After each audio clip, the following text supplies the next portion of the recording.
लिए चलते हैं। पाकिस्तान ने एक बार फिर अफगानिस्तान की सीमा के भीतर हवाई हमले कर दोनों देशों के रिश्तों में नया तनाव पैदा कर दिया है।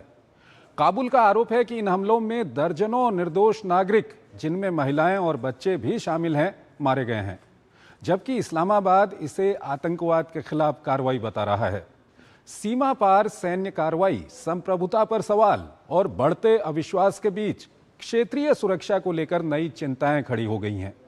आइए जानते हैं कि आखिर पाकिस्तान के इस हमले के पीछे क्या वजह बताई जा रही है और इसके क्या मायने हैं। फिर इस पर अपने विशेषज्ञ मेहमान से हम चर्चा करेंगे। पाकिस्तान को जैसे अंतर्राष्ट्रीय कानूनों को तोड़ने में न तो कोई हिचक है, वैसे ही किसी देश की संप्रभुता की परवाह भी नहीं है। अपने किसी अंदरूनी खतरे का बहाना बनाकर पड़ोसी मुल्क अफगानिस्तान की अखंडता की बार बार धज्जियां उड़ा रहा है। रविवार को पाकिस्तान ने फिर हिमाकत कर अफगानिस्तान के निर्दोष नागरिकों पर बम बरसाए।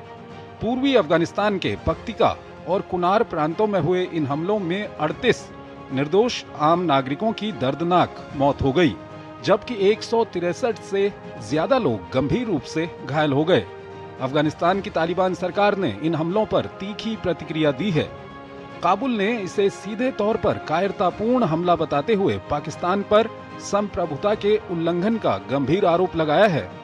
अफगान सरकार का दावा है कि मरने वालों में बड़ी संख्या में महिलाएं और बच्चे शामिल हैं। इस बीच पाकिस्तान ने इन आरोपों को सिरे से खारिज कर दिया है और दोहराया है कि उसका निशाना केवल आतंकवादी ठिकाने थे, न कि आम नागरिक।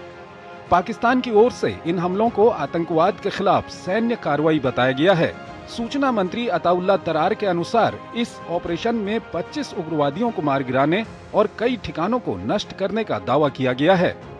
पाकिस्तान का कहना है कि ये वही नेटवर्क है जो हाल ही में कराची में हुए हमलों में शामिल था, जिनमें पैरामिलिट्री रेंजर्स के क्षेत्रीय मुख्यालय पर हमला भी शामिल है, जिसमें 3 जवानों की जान गई थी। ये पहली बार नहीं है जब दोनों देशों के बीच इस तरह का तनाव सामने आया है।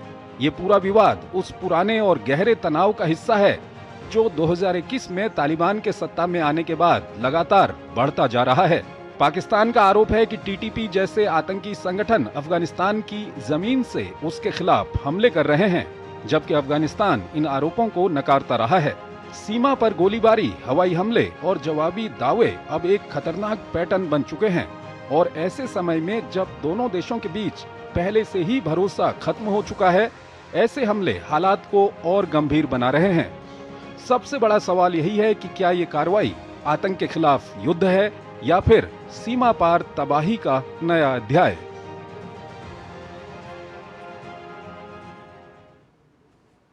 मेजर जनरल रिटायर्ड ध्रुव सिंह कटोच हमारे साथ बने हुए हैं, विदेशी मामलों के जानकार हैं, सामरिक मामलों के जानकार हैं। कटोच साहब, ये कितनी चिंता का विषय है, क्योंकि पाकिस्तान कहता है कि वो आतंकवादी ठिकानों पर हमला कर रहा है, अफगानिस्तान कहता है कि उसके वहां जो आम नागरिक हैं उनको पाकिस्तान मार रहा है।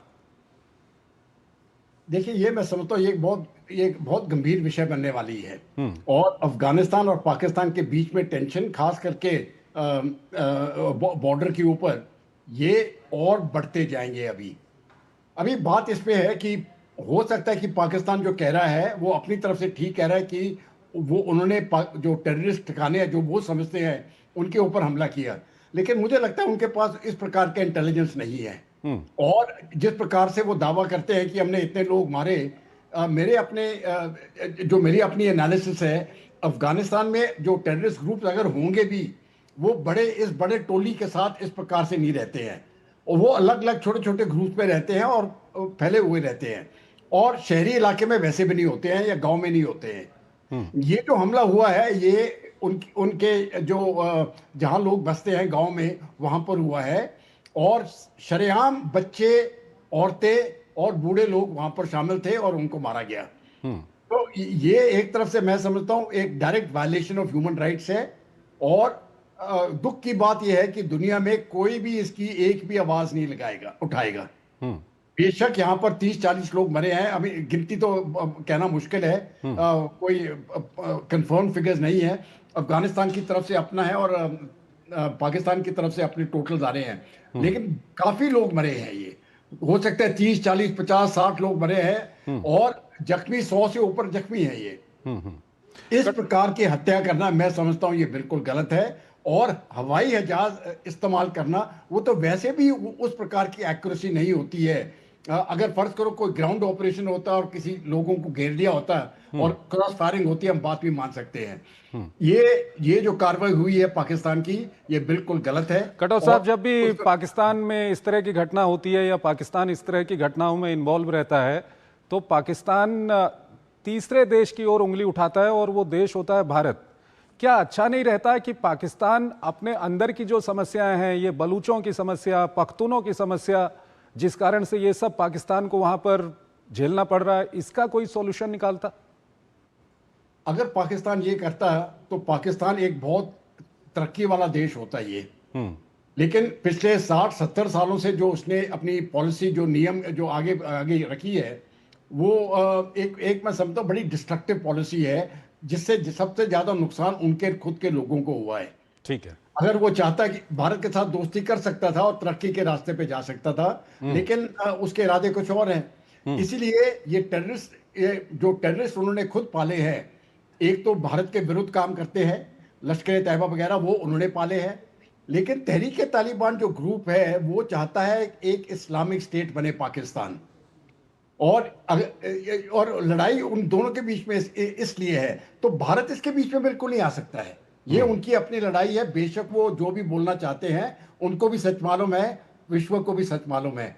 तो ये जो तहरीक तालिबान के लोग हैं, ये शरण लेते हैं बॉर्डर के पार, फिर बॉर्डर पार करके कुछ अटैक करते हैं, जैसे 3 दिन पहले कराची में हुआ। ये कार्रवाइयां करते रहेंगी और पाकिस्तान का सिक्योरिटी एपरेटस जो है वो हर दिन कमजोर होता जा रहा है। देखते कितने साल कुछ साल हो सकता है चल जाए, लेकिन अगर आप लॉन्ग टर्म व्यू लें तो पाकिस्तान की और बुरी हालत होने वाली है और टूटने की संभावना आ जाएगी।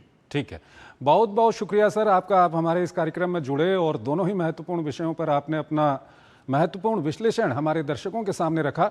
इसी के साथ अंतर्राष्ट्रीय खबरों के हमारे इस खास कार्यक्रम को हम यहीं पर समाप्त करते हैं, लेकिन जाते जाते आपको छोड़ जाते हैं कुछ और महत्वपूर्ण और बड़ी अंतर्राष्ट्रीय खबरों के साथ। आप इन खबरों को देखिए और हमारी पूरी टीम को इजाज़त दीजिए। नमस्कार।